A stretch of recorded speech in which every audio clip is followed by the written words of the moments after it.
अगर खाने की थाली बेचना पड़े तो भी शिक्षा जरूर लो।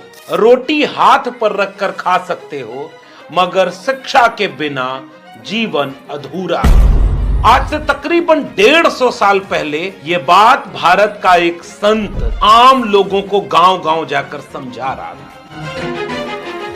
जिसके बिना भारत ऐसा कभी नहीं हो पाता। उसी संत का एक और किस्सा सुनिए, आइडिया ऑफ इंडिया का किस्सा। 19वीं सदी का आखिरी वक्त था। एक बार की बात है, एक बाबा एक गांव में समाज सेवा के लिए गए हुए थे। उन्होंने वहां एक धर्मशाला बनवाई थी और गांव वालों को स्वच्छता, शिक्षा और श्रमदान के महत्व को समझा रहे थे। वहां एक प्रतिष्ठित जातिवादी सामंती शख्स भी मौजूद था, जिसे बाबा ने भोजन करने के लिए आमंत्रित किया।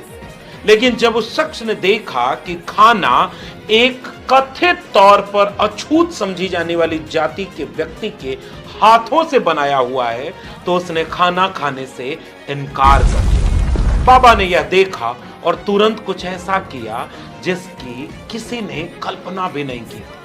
उन्होंने वहीं जमीन से धूल उठाई और उस शख्स के खाने में डाल दिया और फिर बोल पड़े, लो, अब ये खाना शुद्ध हो गया, अब इसे तुम खा सकते हो। वह शख्स आश्चर्य से पूछा कि यह क्या किया बाबा?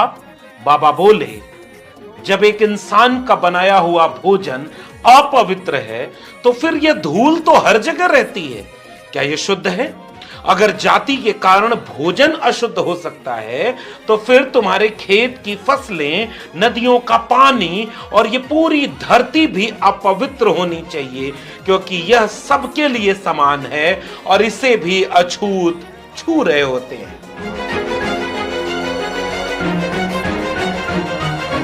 ये बाबा कोई और नहीं, इनका नाम था डेबूजी झिंगराजी जानोरकर। डेबूजी हमेशा अपने साथ मिट्टी के मटके जैसा एक पात्र रखते थे। इसी में वे खाना खाते और पानी भी पीते। महाराष्ट्र में मटके के टुकड़े को गाडगा कहते हैं, इसीलिए कुछ लोग इन्हें गाडगे महाराज तो कुछ लोग गाडगे बाबा कहने लगे।